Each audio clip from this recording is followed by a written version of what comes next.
저도 쓰고 성도들도 섭니다. 성령께서 함께 해주셔서 말씀이 말씀되기만 하옵소서. 예수님 이름으로 기도드렸습니다. 아멘. 1절 같이 말씀 보겠습니다. 1절. 잠깐만요. 이게 참 드문 일이에요. 1절 보여달라고 그랬더니 잠깐만요. 이렇게. 네, 제가 읽어드릴게요. 아닥사스다 왕 제20년 니산놀. 이거가 좀 중요해요. 니산놀이라고 하는 게. 니산놀에 왕 앞에 포도주가 있기로 내가 그 포도주를 왕에게 드렸는데 이전에는 내가 왕 앞에서 수심이 없었더니. 여러분, 저 아닥사스다 왕이라는 사람 있죠. 저 사람은 어떤 사람인지 역사에 기술되어져 있냐면 되게 변덕스러운 사람으로 역사적으로 기술이 되어져 있어요. 예. 그것도 어떤 변덕이냐면 자기 감정이 자기 기준이고 자기 감정이 자기 태도가 되는 사람이에요.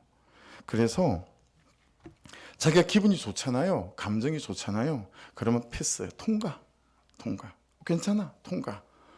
이런다가 동일한 사건임에도 불구하고 자기 감정이 좋지 않잖아요. 그러면 부하들의 목을 잘라버리는, 자기 감정이 자기 기준이고 그리고 자기 감정이 자기가 태도인 그런 사람입니다. 아무리 누군가 배반을 했더라도 그냥 자기 기분을 만족시키면 어느새 또 손을 잡고 동지라 부르는 참 이렇게 의리도 없고 나약한 사람이기도 합니다.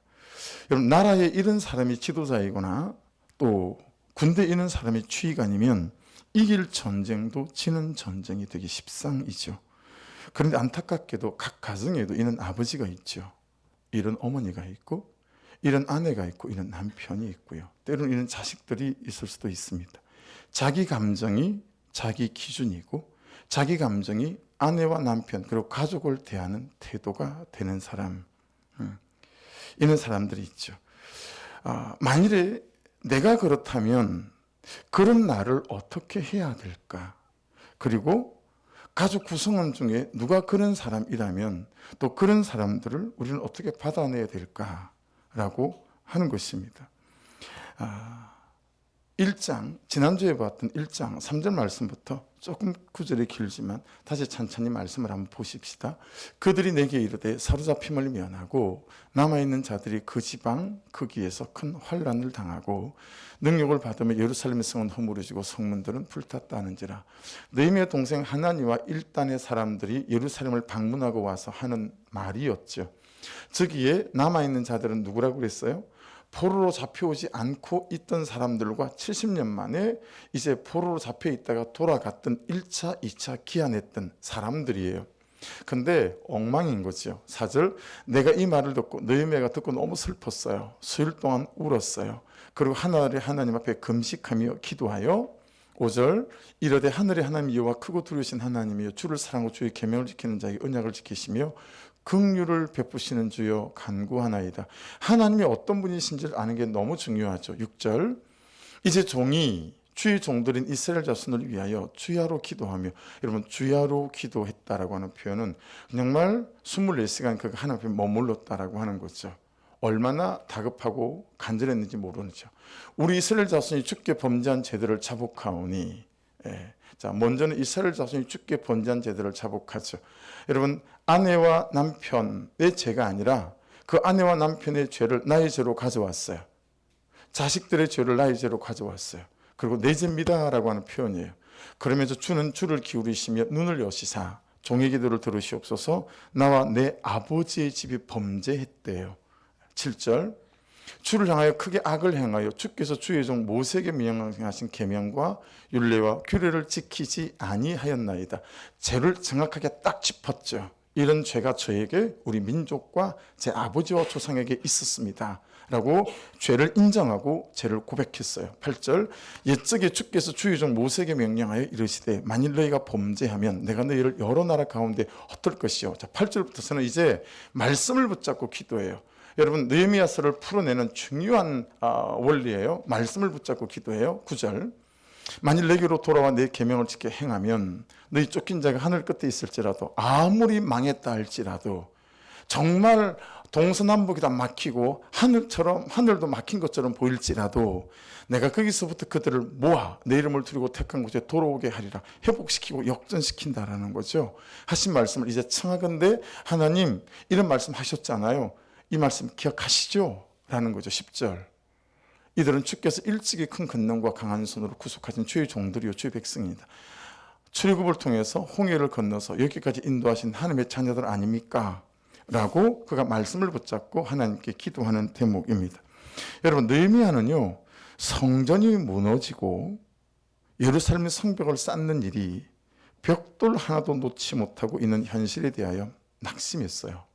좌절하고 분노하면서 감정적으로만 반응하지 않고 영적인 사건으로 보고 영적으로 반응했어요. 이게 중요한 포인트예요.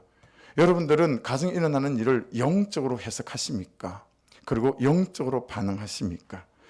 니산놀이라고 하는 것은 씨 뿌리는 그때부터 기슬로월 4개월이 지난 결신하는 달이거든요.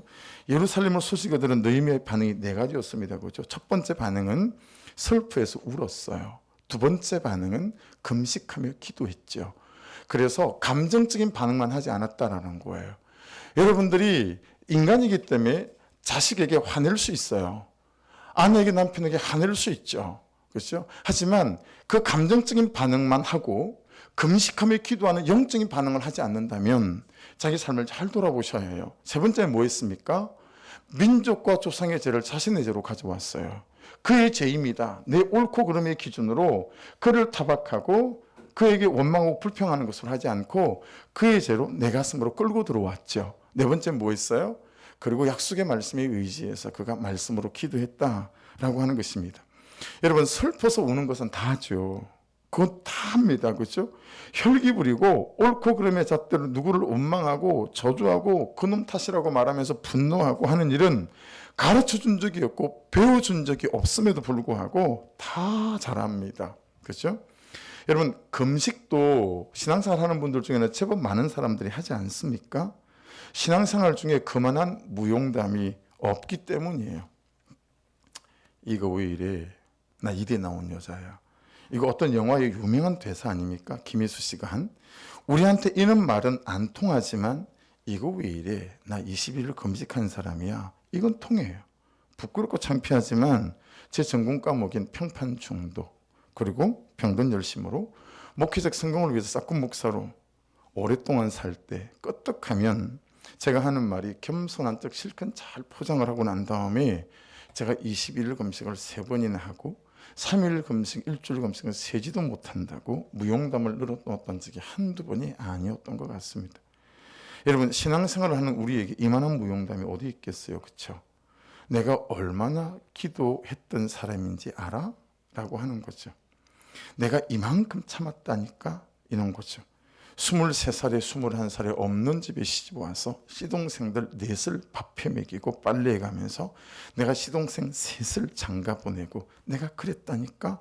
이만한 무용담이 어디 있겠어요? 근데 우리의 무용담은 항상 거기까지예요. 여러분, 이런 무용담만 하면 어떤 일이 결론이 일어나냐면 항상 생색이 나요. 딱 정확한 어떤 상황이 벌어지면 생색이 확 올라옵니다. 여러분, 나한테도 그한테도 내 삶의 문제를 격파시키는 총알을 나가게 하는 방아쇠가 되지 않는다라고 하는 것이죠. 이런 무용담은 열릴 듯 하는데 열리지 않는 내 인생의 문이나 내 삶의 문제의 문을 열어가는 열쇠가 되지 못한다라고 하는 것입니다. 어느 영화에 나왔던 한 장면인데요. 깡패들이 장인어른을 막 뚝갑해요. 이 사위는 태권도 도장을 운영하는 태권도 구단이에요. 근데 이 태권도 관장인 사위가 막 폼을 잡아요. 막 이러면서 까불지 마. 나 운동하는 사람이야. 폼은 잡는데 동네 깡패한테 멱살 잡혀가지고요. 끌려나가서 그냥 내동댕이 치지거든요. 그냥 이런저런 무용담은 많은데 그 결론이 아무것도 없는 거죠. 이번 주간 목장에서 올린 목장 식구들의 나눔이에요. 자기 부인이 안 되는 영역, 자기를 부인하는 영역이 어떤 게 안 되나, 거기에 목원들이 이렇게 이제 서로 나눔을 했어요. 아이들에게 막말하고 나에게 트집 잡는 남편에게는 자기 부인이 절대 안 된다. 어제도 퇴근하고 들어와서 집이 지저분하다고 30분이나 거실에 먼지를 닦아내고 차려놓은 저녁 밥상을 물리고 라면을 먹는 남편에게 화가 난다. 모든 게 못마땅하고 불만스러워 보이는 남편에게 나도 맞대응을 하고 있다. 두 번째, 딸에게 입다문은 적용이 안 된다. 딸이 짜증을 내면 받아내지 못하고 마음이 상한다. 세 번째, 아들의 자전거 사건은 계속되어 안전성이 보장되지 않는 자전거를 고집하는 아들을 받아주기가 쉽지 않다. 네 번째, 공휴일에 남편과 시간을 함께 보내고 저녁에 헬스를 다녀왔는데 그때부터 딸이 울고 보채기 시작했다. 그 와중에 밥을 차려달라는 남편, 떨어지지 않는 딸 때문에 밥 좀 차려 먹으라고 하는데도 끝까지 편의점 가서 컵밥을 사와서 먹고 라면을 끓여달라고 한다. 강 큰 남자죠. 막말을 쏟아내며 화를 냈다. 남편에게 자기 부인이 안 된다. 한결같이 다 무용담이에요. 물론 이렇게만 끝난 것은 아니에요. 내가 욕하던 사람 중에 하나뿐일 거라는 것에 반성이 일어났고, 요즘 우리 가정의 죄악은 세상을 쫓는다는 것이다. 어떻게 하면 살을 뺄까? 집은 언제 나가나? 돈을 많이 벌어야 할 텐데 이런 생각은 하고 산다. 일주일에 한 번 남편과 큐티한 음악이 가만가만 뒤 이상 울리기. 월요일부터 금요일까지 성전 기도 및 성경 통독, 말씀 적어서 붙여놓고 기도하기, 남편에게 고맙다고 말하기, 딸이 하지 말라는 행동이나 말하지 않기, 큐티와 예배 붙어 있기, 아이들에게 예쁘게 말하기, 가만가만 올리기, 뭐 이런 적용들도 다 있어요. 근데 여러분, 뭔가 빠진 듯한 하지 않으세요? 뭐가 빠진 것 같지 않으세요? 뭐가 빠진 것 같으세요? 내 죄를 보는 영적인 해석이 없어요. 그러니 반성과 후회는 있지만 내 죄를 붙잡고 통회하고 자복하는 깊은 회개와 회심이 일어나지 않습니다. 심지어 여러분, 금식조차도요, 내 죄는 안 보고 현실만 보고 하는 금식일 때가 많아요. 우리의 기도는 현실만 지지고 볶고 삶고 하는 기도가 전부일 때가 너무 많다라고 하는 거죠. 그런데 느헤미야의 금식에는, 느헤미야의 기도에는 뭐가 있습니까? 내 죄를 보는 영적인 해석이 있습니다. 이것이 방아쇠예요. 총알을 나가게 하는. 안 되는 내 삶, 안 되는 내 인생, 안 되는 내 가정의 문제를 격파시킬 수 있는 총알을 발사시키는 방아쇠. 열릴 듯 하지만 열리지 않는 내 인생의 문과 내 삶의 문제의 문을 여는 열쇠, 그것은 내 죄를 보는 영적인 해석입니다. 느헤미야처럼. 여러분, 내 죄를 보는 영적인 해석이 되면 내 죄를 보는 영적인 해석이 되게 하는 것이 있습니다. 자, 1장 1절을 다시 볼게요. 이것은 지난주 설교 본문이죠. 기슬로월 보이죠. 기슬로월에 그 소식을 듣고 느헤미야가 기도를 시작했어요. 근데 오늘 본문 2장 1절을 보십시오. 오늘 본문을 보시면 아닥사스다 왕 제20년 니산월에 왕 앞에 포도주가 있기로. 여러분, 느헤미야가 하나님으로부터 그 말을 듣고 기도 시작한 게 기슬로월이었습니다. 기슬로월은 우리가 쓰는 태양력으로 말하면 11월 중순부터 12월 중순까지를 말하는 겨울에 해당하는 계절입니다. 그때부터 느헤미야가 기도를 시작했대요. 그러면 저기 보이는 니산월은 4월입니다. 그러니까 여러분, 지금 느헤미야는 4개월 동안 계속 기도했다라고 하는 거죠. 더구나 여러분, 느헤미야가 동생 하나니로부터 예루살렘 소식을 들었을 때 아닥사스다 왕은 당시 느헤미야가 있던 수산궁에 있지 않았어요. 왜냐하면 그때가 12월이거든요. 여러분, 페르시아 왕들은 전부 다 겨울에는 바벨론에서 나라를 다스리고 제국을, 여름에는 메데라고 하는 도시로 가서 앙메다라고 하는 도시에서 휴양지를 삼아 통치를 했어요. 그리고 봄이나 가을이 되면 수산궁으로 와서 통치를 했습니다. 근데 지금 느헤미야는 수산궁이 있어요. 그러니 여러분, 아닥사스다 왕이 언제 올지 몰라요. 뭔가를 해주어야 하는 아닥사스다 왕이 지금 없다라고 하는 것입니다. 4개월이 지나서 봄이 되면 올지 안 올지도 모릅니다. 그런데 느헤미야는 계속 기도합니다. 여러분, 느헤미야에게 되어진 것이 어떤 것입니까? 기다림이라고 하는 것입니다. 여러분, 후회하고 반성하는 무용담으로 끝이 나잖아요. 그러면 그를 기다리지 못합니다. 그가 변할 때까지 기다릴 힘이 없습니다. 그 때도 기다리지 못합니다. 하지만 내 죄를 보는 통회와 자복으로 회개가 끝이 되지 않습니까? 그러면 기다림이 됩니다. 왜요? 그에게 문제가 있지 않고 나에게 문제가 있다는 내 죄를 보았기 때문에 그런 거죠. 내가 살아야 그가 살고 내가 변해야 그가 변한다고 깨달았기 때문에 그렇습니다. 우리 삶에는 수없는 빈 공간이 있죠. 그때 여러분은 그 빈 공간을 어떻게 메우시죠? 재정이 빌 때도 있잖아요. 건강이 빌 때도 있잖아요.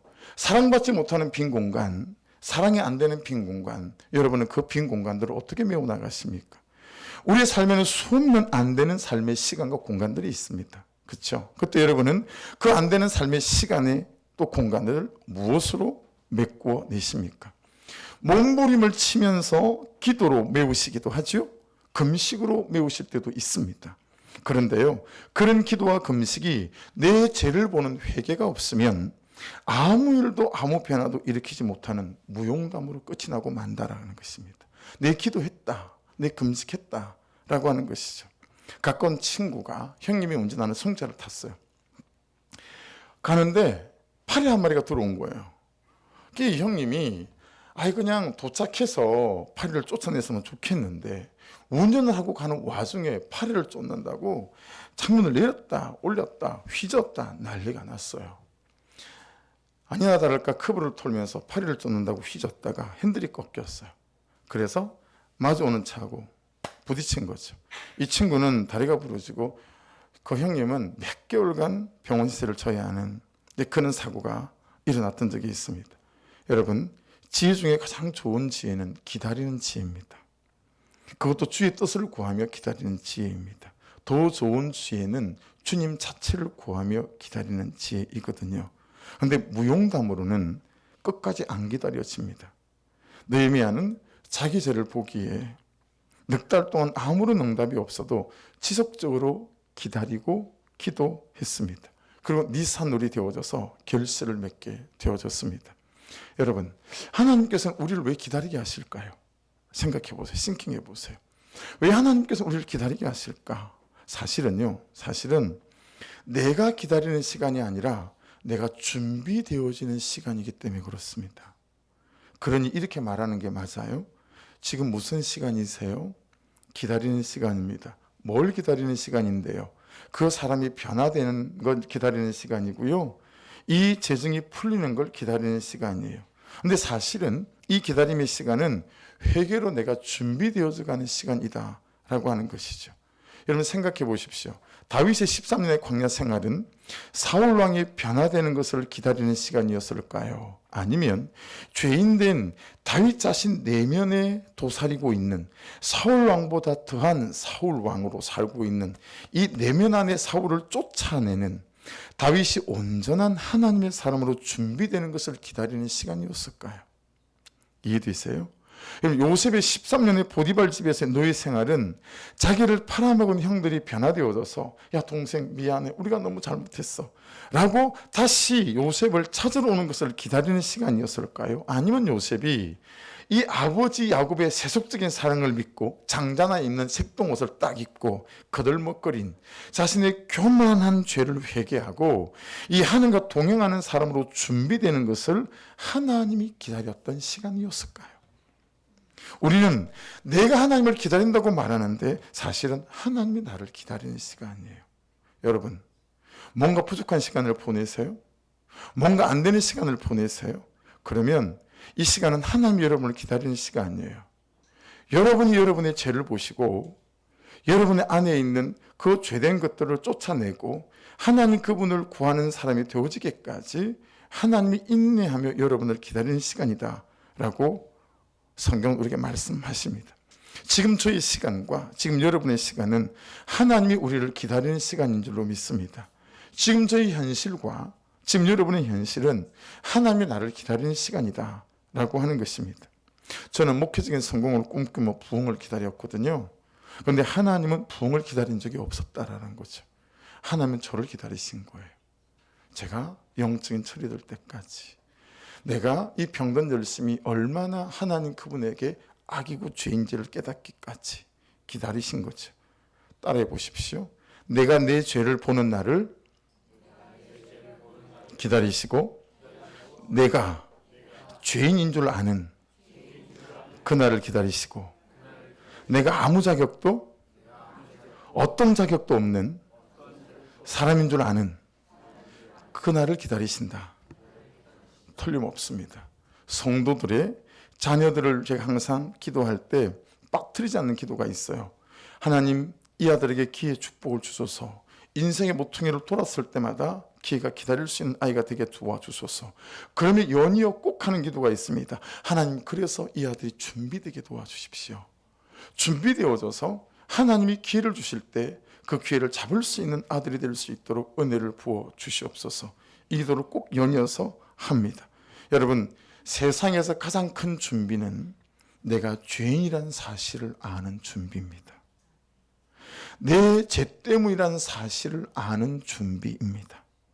느헤미야에게 된 준비가 이 준비였습니다. 그때부터 하나님의 역사가 죄인 줄 아는 느헤미야로부터 내 죄 때문입니다 인정이 되는 느헤미야로부터 하나님이 뛰어들어오셔서 예루살렘 성벽의 재건이 시작이 되었습니다. 가정에 어려움이 있으세요? 관계 어려움이 있나요? 여러분, 하나님이 개입하셔야 합니까? 뛰어들어오셔서 이 가정을 회복시키셔야 합니까? 그렇다면 사랑하는 여러분 안에 이 느헤미야처럼 내 죄가 인정이 되어지는 은혜가 있기를 주의 이름으로 축복합니다. 질문을 드려볼게요. 나라는 사람의 삶의 성벽의 재건은 언제부터 시작이 될까요? 남편과 아내라는 관계, 아버지와 아들이라는 관계, 가족이라는 관계의 예루살렘 성벽의 재건은 언제부터 시작될까요? 우리 가정이라는 예루살렘 성벽의 재건은 언제부터 시작이 될 수 있을까요? 그의 태도를 문제 삼지 말고요, 그를 향한 나의 태도의 죄를 보는 시간부터이다 라는 것입니다. 자막을 보시고 다시 한번 이 글을 읽어보겠습니다. 그의 태도를 문제 삼지 않고 그를 향한 나의 태도의 죄를 보는 시간부터이다. 여러분, 이게 되면 되는 게 있어요. 맨날 아내 죄만 보니까 안 됐는데 이게 내 죄구나라는 걸 깨닫게 되면 되는 게 있어요. 두 가지인데요. 첫째는 하나님이 세우신 질서에 순종하게 되는 것입니다. 두 번째는 바르고 겸손한 모습으로 현실 앞에 그 사람 앞에 자기 역할에 순종하게 되는 것입니다. 가정아 살아나라 두 번째 설교 제목이에요. 하나님이 세우신 질서에 순종하고 그리고 하나님이 세우신 자기 역할에 순종하는 것입니다. 그런데 우리는 하나님이 세우신 질서에 대적합니다.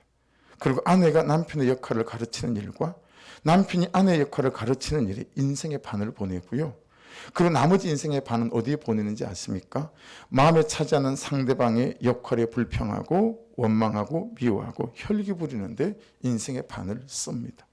그렇게 우리는 늙어집니다. 그렇게 우리는 늙어갑니다. 하지만 느헤미야는 안 그랬습니다. 그는 하나님이 세워주신 질서에 순종하고 바르고 겸손한 모습으로 자기 역할에 순종했습니다.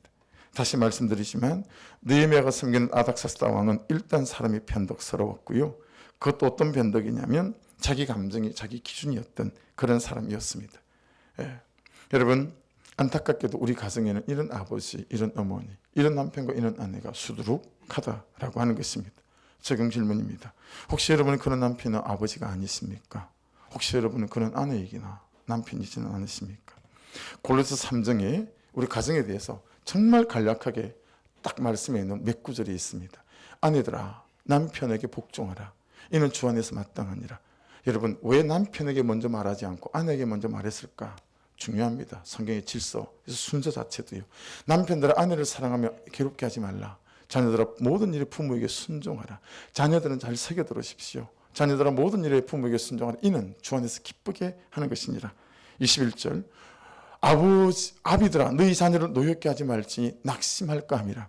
종들아, 모든 일에 육신의 상대들에게 순종하되. 직장에 대한 얘기예요. 사람을 기쁘게 하는 자와 같이 눈가림만 하지 말고 오직 주를 두려워하여 성실한 마음으로 하라. 23절, 무슨 일을 하든지 마음을 다하여 주께 하듯 하고 사람에게 하듯 하지 말아라. 해서 어제 제가 스키프까지 가서 결혼식에서 기도하면서 이렇게 기도했습니다. 앞에 다 띄고 제 기도의 시작이 이렇게 기도 시작이었습니다. 아내들아, 남편에게 복종하라. 이는 주 안에서 마땅하니라. 주님, 유나자매가 이제 아내입니다. 하나님께 항복이 되므로 남편에게 순종이 되고 말씀에 항복이 되므로 남편에게 복종의 언어를 사용할 수 있는 아내가 되게 하소서. 아내가 남편에게 복종의 언어를 사용하는 것이 가장 아내다움이다 말씀하셨으니 이 세상에서 둘도 없는 아내다움을 가진 아내가 되게 하소서. 가정을 이루는 남편과 아내 중 아내를 먼저 말씀하신 이유는 남편은 흙으로 지어졌지만 아내는 뼈로 지어진 더 나은 존재이기에 더 나은 사람에게 먼저 말씀하신 줄 압니다. 이제 말씀대로 부모를 떠난 한 남자의 아내가 되었으니 부모보다 자식보다 자신보다 남편을 더 사랑하는 아내가 되게 하소서. 이 가정이 남편에게 복종의 은혜를 사용하는 아내로 말미암아 오늘보다 내일, 내일보다 모레, 모레보다 그 다음 날들이 더 아름답고 행복한 가정이 되게 하소서. 남편들아, 아내를 사랑하며 괴롭게 하지 말라. 주님, 진우 형제가 이제 남편입니다. 한 여인의 사랑을 책임지는 남편이 되었습니다. 한 여인의 남은 삶을 책임지는 남편이 되었습니다. 하나님께 항복이 되게 하소서. 말씀에 항복이 되게 하소서. 하나님께 항복이 됨으로 일생 아내를 사랑의 언어로 대하게 하소서. 이 남편에게 사랑을 주소서. 순간마다 아내를 사랑할 수 있는 사랑을 주소서. 돈으로 사랑하려 하지 않게 하시고 마음으로, 말로, 태도로 사랑하게 하소서. 이제 말씀대로 부모를 떠난 한 여인의 남편이 되었으니 부모보다 자식보다 자신보다 아내를 더 사랑하는 남편이 되게 하소서. 이렇게 현숙하고 아름다운 아내를 지금까지 키워주신 장인어른과 장모님을 내 아버지로, 내 어머니로 효도하는 아들로 살게 하시고, 이렇게 존경할 만한 남편으로 이태껏 키워주신 시아버님과 시어머님을 내 아버지와 내 어머니로 섬기며 사는 딸로 살게 하소서. 아내는 남편의 외로움을 책임지는 밝은 아내가 되게 하시고, 남편은 가정의 재정을 책임지는 삶의 성실하고 감정에 진실한 남편이 되게 하소서. 진우 형제와 유나 자매를 만나게 하시고, 진우를 남편이 되게 하시고 유나를 아내가 되게 하시고, 이 가정을 시작하게 하신 예수님 이름으로 기도드렸습니다. 이게 제 어제 결혼식 기도 제목의 전문입니다. 18절 말씀을 다시 보실래요? 아내들아, 남편에게 복종하라. 이는 주 안에서 마땅하니라. 복종하라는 단어 있죠. 히포타스, 언젠가 소개했던 것 같아요. 여러분, 저 뜻은, 첫 번째 뜻은 하나님께 항복하라라는 뜻이에요. 두 번째 뜻은 말씀에 항복하라라는 뜻이에요. 왜냐하면 여러분, 하나님께 항복이 되지 않고 말씀에 항복이 되지 않고 성령께 항복이 되지 않으면 절대로 남편에게 복종할 수 없습니다. 절대로 남편에게 복종의 은혜를 쓸 수 없어요. 여러분, 하나님께 복종하시고 항복하시고 말씀에 항복하시고 성령에 항복하는 은혜가 있기를 주의 이름으로 축복합니다. 여러분, 그래야 복종의 은혜를 쓸 수 있어요. 주 안에서 마땅하니라 라는 말씀이 있죠. 아네코. 여러분, 저게 하나님의 말씀이 응한다라는 뜻이에요. 놀랍죠. 하나님이 세우신 질서에 순종하여 남편에게 복종의 은혜를 쓰지 않습니까? 그러면 그 아내의 삶에 하나님의 말씀이 응한다라는 거예요. 아내가 스치듯 기도하는데 그 스치는 기도 속에 역사가 나타난다는 거예요. 여기 계신 아내들에게, 어머니들에게 부탁드립니다. 여러분, 하나님에게 항복하셔서 하나님이 세우신 질서, 남편이란 질서에 복종의 은혜를 쓰시기를 주의 이름으로 축복합니다.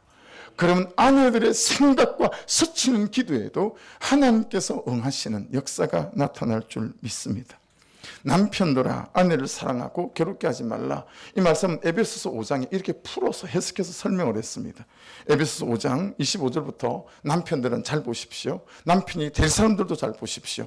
남편들아, 아내 사랑하기를 그리스도께서 교회를 사랑하시고 그 교회를 위하여 자신을 주심같이 하라. 이는 그 물로 씻어 말씀으로 깨끗하게 하사 거룩하게 하시고, 27절 자기 앞에 영광스러운 교회로 세우사 티나 주름 잡힌 것이나 이런 것들이 없이 거룩하고 흠이 없게 하려 하심이라. 이와 같이, 26절과 27절, 이와 같이 남편들도 하나님이 아들을 내놓으신 것처럼, 예수께서 십자가에 매달리신 것처럼 이와 같이 남편들도 자기 아내를 사랑하기를 자기 자신과 같이 할지니 자기 아내를 사랑하는 자는 자기를 사랑하는 것이니라. 여러분, 남편은 아내를 부리는 사람이 아니에요. 주장하는 사람도 아니에요. 아내를 위하여, 예수님이 우리를 위하여 그리 하셨듯이 아내를 십자가에서 아내 대신 죽는 사람, 아내 대신 십자가에 매달리는 사람이 남편이라는 것입니다. 남편들은 아내 운동화 빨아보신 적이 있으세요? 아내를 부리는 사람이 아니에요, 남편은. 십자가에 대신 매달리는 사람이 남편이다 라는 거예요. 22절 말씀을 다시 보실래요? 종들아, 모든 일에 육신의 상전들에게 순종하되 사람을 기쁘게 하는 자와 같이 눈가림만 하지 말고 오직 주를 두려워하여 성실한 마음으로 하라. 여러분, 그 사람의 인격이 태도가 되어져서, 남편의 인격과 태도가 되어져서 여러분, 그 남편에게 복종의 은혜를 쓰라는 게 아니에요. 뭐예요? 하나님이 세우신 질서에 순종하고 그 사람의 역할에 순종하라는 거예요. 여러분, 목음보다 못한 목자 있을 수 있어요. 그런 하나님이 세우신 질서 아니에요? 그 세우신 질서에 순종하라는 거예요. 상사의 인격이 순종할 만해서 그러는 것이 아니라 하나님께서 허락하신 질서이기에 그 상사에게 순종해야 된다라고 하는 거예요. 여러분, 대한민국 국민 중에 우리 윤석열 대통령 마음에 드는 사람 몇이나 될까요? 저도 그분이 얼마나 불편한지 모르겠어요. 이러다가 3년 지나면 나라가 쫄딱 망하는 건 아닐까. 근데 하늘에 세우신 질서가 있다라는 거예요. 그러니 대통령을 위해서 울어라라는 거예요. 우리에게 메시지는 그거예요. 야, 그렇게 말하기 전에 너 대통령을 위해서 울어본 적 있어? 여러분 중에 한 개라도 윤석열 대통령에서 금식해 본 분 계세요? 지금은 국민이라면 대통령을 위해서 울어야 하고 대통령을 위해서 금식해야 될 때라는 거예요. 그게 하나님이 세우신 질서라는 거예요. 그래야 여러분 밑에 있는 사람이 여러분을 위해 순종하고 여러분의 질서에 순종하게 될 거예요. 왜 내 딸은, 왜 내 아들은, 왜 내 하늘은 내게 순종하지 않을까? 여러분이 순종하지 않기 때문에 그래요. 여러분이 하나님이 세운 질서에 순종하지 않기 때문에 그래요. 여러분, 지금 느헤미야가 이 현실에서 예루살렘에 가려면 누구의 허락이 필요하죠? 아닥사스다 왕의 허락이 필요합니다. 그렇죠? 여러분, 지금 느헤미야가 이 현실에서 예루살렘에 가려면 누구의 도움이 필요하죠? 누가 재정을 주고, 누가 길을 비켜주고, 누가 군대를 붙여주고 하죠? 아닥사스다 왕이 허락이 필요한 겁니다. 이 말 새겨 들으세요. 하나님이 하시죠. 그런데 아닥사스다 왕이에요. 그래서 성경에도 그렇게 돼 있어요. 하나님이 그를 감동하사 아닥사스다 왕이 줘야 된다는 거예요. 여러분, 하나님이 하시죠. 그러나 여러분의 아내와 여러분의 남편에게 그 감동이 부어져야 된다라고 하는 것입니다. 하나님이 허락하신 질서에 느헤미야가 순종하면서 바르고 겸손한 모습으로 자기 역할에 순종하며 아닥사스다 왕 앞에 서 있었습니다. 그때 일어난 일이 무슨 일입니까? 아닥사스다 왕에게 하나님의 감동이 부어주시는 은혜가 임했어요. 할렐루야. 그래서 말씀 이리 말씀합니다. 종들아, 모든 일입니다. 육신의 상전들에게 순종하되 대통령, 장관, 파주시장, 여러분 직장의 상사들, 그렇죠? 순종하되 사람을 기쁘게 하는 자와 같이 눈가림만 하지 말고 오직 주를 두려워하여 성실한 마음으로 하라. 여러분, 저 눈가림한 단어를 빨간 것으로 해놨죠. 이게 단어 뜻 이름이 긴데 옵살 모듈레이아라는 단어예요. 제일 첫 번째 제일 중요합니다. 어설픔으로라는 거예요. 여러분, 어설픈 아내가 너무 많아요. 어설픈 남편이 너무 많아요.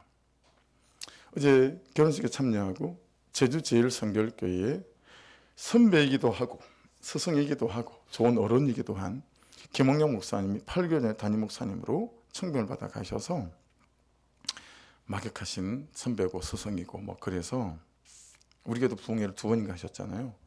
이제 교회 찾아뵀어요. 뭐 한 시간 동안 이런저런 담소를 나누고 나오는데 그분이 이거에 대해서 하나도 말한 적이 없고 그냥 제가 보고 배운 거예요.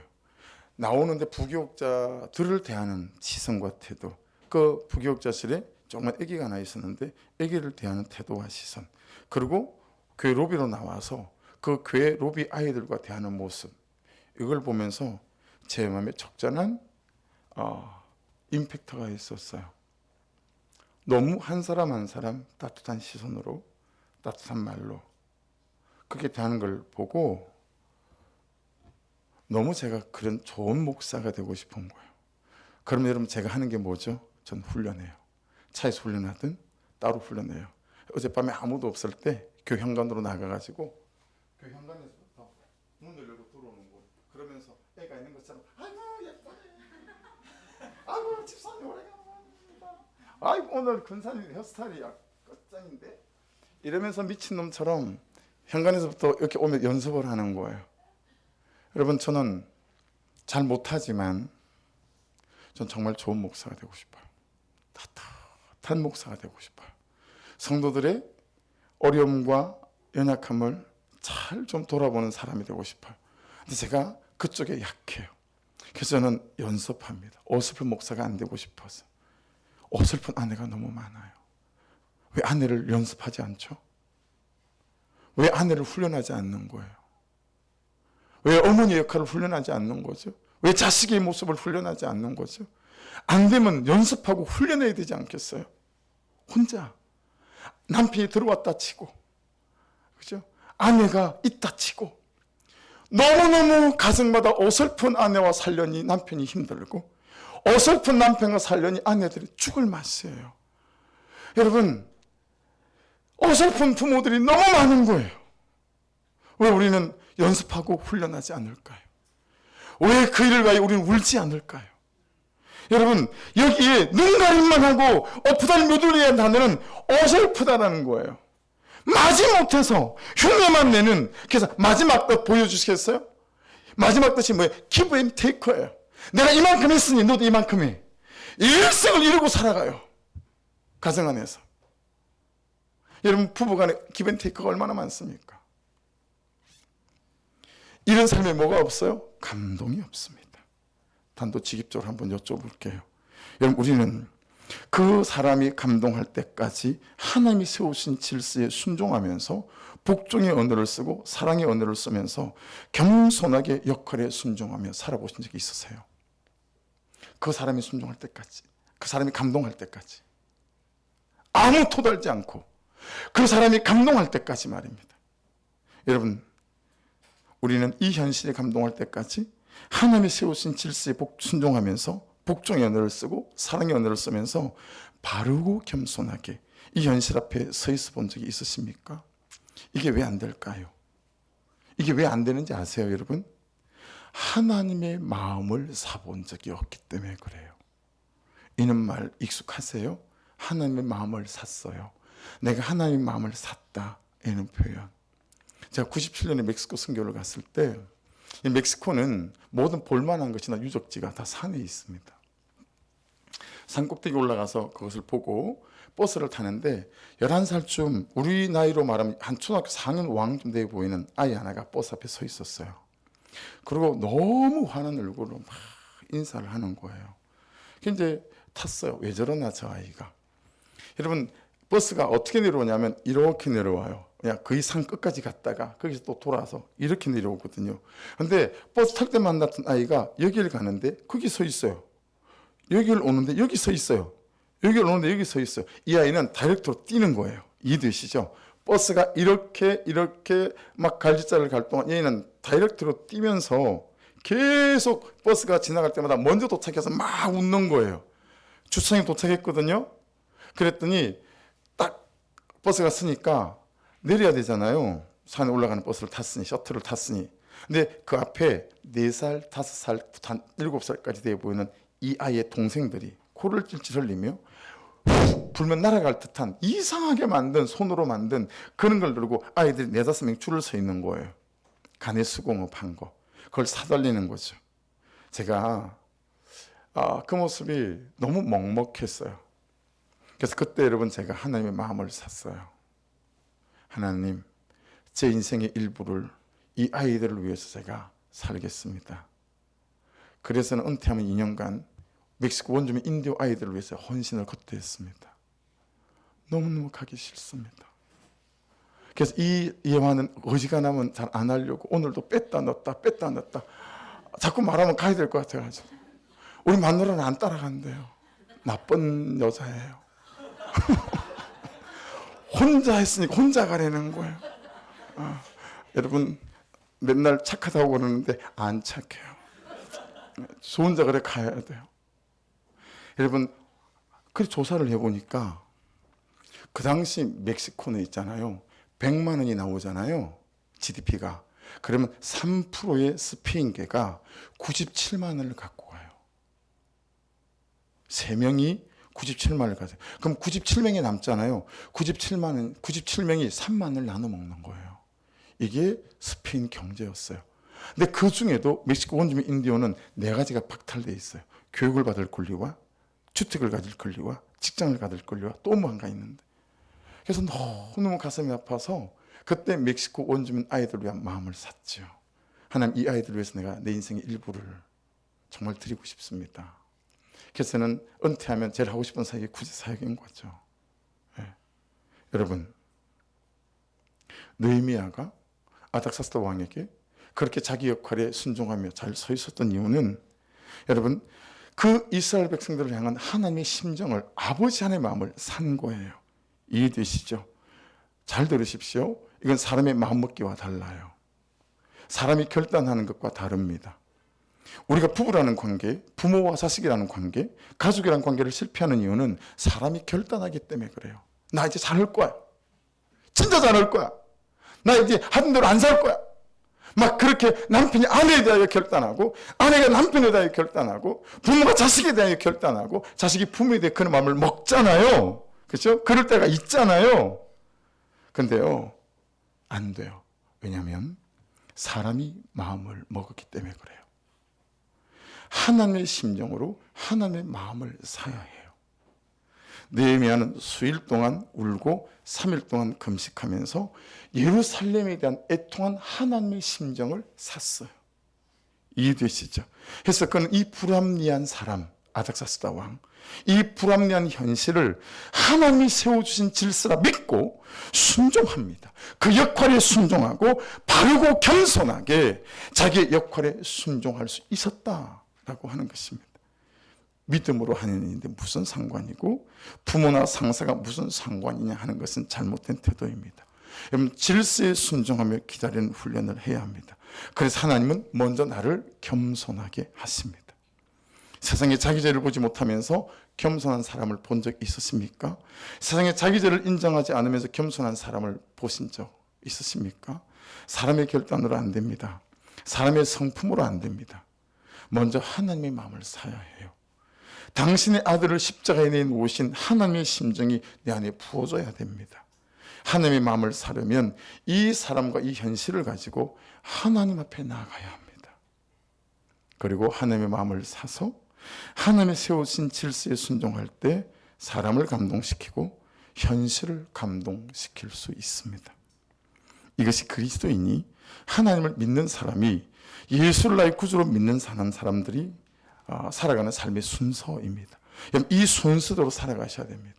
하나님 앞에 가지고 나아가고 하나의 마음을 사서, 그리고 아내와 남편과 자녀들 앞에 가정 안에서 직장 안에서 하나님이 세우신 질서에 순종하고 내 역할에 순종해가는 삶, 이게 순서다라고 하는 것입니다. 사랑하는 여러분, 하나님의 마음을 산다라고 하는 것은 성령이 하시는 일이고 성령의 역사가 하시는 일입니다. 이것이 그리스도인이, 하나님을 믿는 사람이, 예수를 나의 구주로 믿는 사람들이 살아야 되는 삶의 순서고 성령의 은사와 능력을 받아야 되는 순서입니다. 그래서 말씀은 이리 말씀합니다. 같이 읽어보겠습니다. 사도행전 8절 시작. 오직 성령이 너에게 임하시면 너희가 권능을 받고, 저 권능이 그겁니다. 질서와 역할에 순종하는 거, 남편에게 복종의 언어를 쓰는 거, 그리고 아내에게 사랑의 언어를 쓰는 거, 이 질서에 순종하는 거죠. 여러분, 아닥사스다 왕의 마음을 쥐고 있는 건 하나님이 있습니다. 그렇죠? 남편과 마음과 아내의 마음과 자녀들의 마음을 쥐고 계신 분도 하나님이 있습니다. 자녀들이 잘 안 됐으면 애달파지 마십시오. 애달파지 마십시오. 다음 주 설교하면서 이걸 나누려고 했는데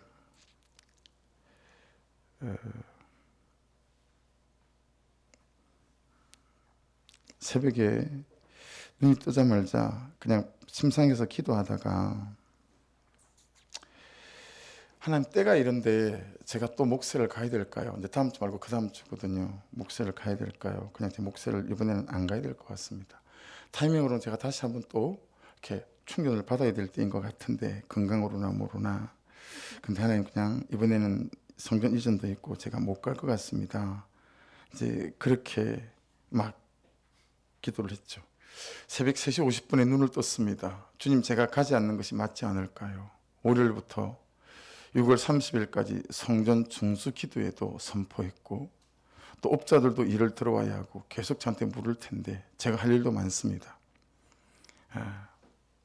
그때 하나님 제게 주신 감동이 이겁니다. 이 일이, 성전인 이 일이 너의 일이 아니라 끝까지 나의 일이 되게 하는 것 중에 내가 항상 해야 할 일은 나에게 맡기는 것이다. 너는 너의 일을 해라. 나는 나의 일을 할 것이다. 네가 해야 하는 가장 큰 일은 너의 일을 나에게 맡기는 것이다. 그래서 제가 울컥하고 울었어요. 그럼 제가 하나님 그냥 맡기고 가겠습니다. 그래서 제가 가기로 결정을 했던 거예요. 이 새벽에 그렇게 가기로 결정을 했죠. 그리고 이제 며칠 뒤에 이번에도 패널 강사를 좀 서줬으면 좋겠다. 또 그런 연락을 받게 됐죠. 다 계기 있고 뜻이 있었던 것 같아요. 사랑하는 여러분, 여러분의 문제를 지고 계신 분은 하나님이십니다. 남편의 사랑에 애달파지 마십시오. 여러분이 세워진 질서에 순종하시고, 그러면 하나님께서 그를 감동시켜서 그도 사랑의 언어를 쓰기 시작하는 역사가 반드시 나타나게 될 줄 믿습니다. 그래서 이 가정에 대한, 이 남편에 대한, 이 아내에 대한, 이 자녀들에 대한, 이 현실에 대한 하나님의 마음을 사시기를 주의 이름으로 축복합니다. 이번 주에 알았어요. 가정의 달이 왜 성령 강림주일이 있을까? 다음 주에 성령 강림주일이잖아요. 우리 교회는 부활절, 추수감사주일만큼이나 크게 생각하는 것이 성령 강림주일입니다. 여러분의 가정에 여러분의 남편과 아내와 자녀들을 위해 엄마와 그리고 아버지 마음 안에 여러분 성령의 강림의 역사가 있는 다음 주 주일이 될 수 있기를 주의 이름으로 축복합니다. 그래서 예정이 없지만 이번 한 주간을 특세로 선포합니다. 다음 주 주일 성령 강림주일 예배를 기대하면서 정말 하나님 우리 가정에 내 심령에 우리 아내와 남편과 자녀들에게 성령의 아버지 기름 부으심을 허락해 주시옵소서. 그 간절한 마음으로 내일 새벽부터 한 주간 특세로 그래서 새벽을 깨우고 주께 나가길 원합니다. 여러분, 여러분의 가정 안에 여러분의 공고함 속에 이 성령의 역사와 능력이 임해서 여러분 그 기름 부으심이 임해서 하나님이 주신 은혜로 하나님의 마음을 사서 참 복종의 언어를 쓰고 사랑의 언어를 써가며 여러분 세우신 질서에 순종하고 여러분의 역할에 정말 순종해가는 은혜가 있기를 주의 이름으로 축복합니다. 기도하겠습니다. 우리 주여 한번 부르고 같이 한번 기도하십시다. 아버지 오늘 말씀을 다시 새겨 듣게 하소서. 또 새겨 듣 복종의